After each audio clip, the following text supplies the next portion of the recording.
ஆச்சி மசாலா வழங்கும் மணி செய்திகள். இணைந்து வழங்குபவர்கள் ரொம்ப ரொம்ப ரொம்ப நல்ல சோப்.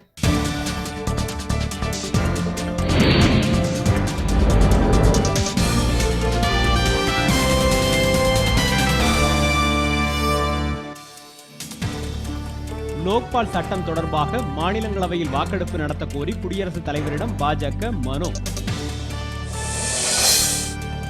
தமிழகம் முழுவதும் புதிதாக 30,72,000 வாக்காளர்கள் சேர்ப்பு, தேர்தல் ஆணையம் தகவல்.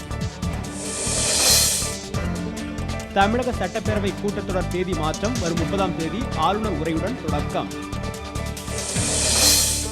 கடலூர் மாவட்டத்தில் புயல் நிவாரணப் பணிகளை மேற்கொள்ள 15 அமைச்சர்கள் கொண்ட குழு தமிழக அரசு அறிவிப்பு.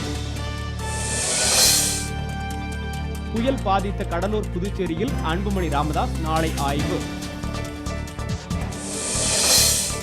முல்லை பெரியாறு விவகாரம், கேரள அரசை கண்டித்து தேனியில் திரைப்பட இயக்குநர்கள் நடத்தவிருந்த உண்ணாநிலை ரத்து.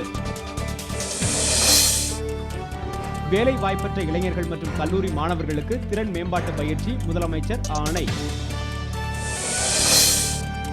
இடம்பெயர்ந்து தமிழகத்தில் வாழும் குழந்தைகளுக்கு வரும் 8ஆம் தேதி போலியோ சொட்டு மருந்து வழங்கப்படும் என அறிவிப்பு. கொடைக்கானலில் கட்டுமான பணியின் போது கட்டடம் இடிந்து விழுந்ததில் தொழிலாளி பலி, 3 பேர் படுகாயம். திண்டுக்கல் மாவட்டத்தில் அனுமதியின்றி வெடிவைத்த தனியார் குவாரியை முற்றுகையிட்டு மக்கள் ஆர்ப்பாட்டம்.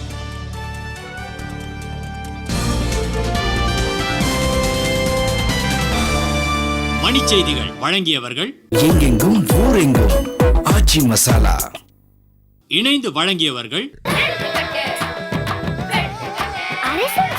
ரொம்ப ரொம்ப ரொம்ப நல்ல சோப்.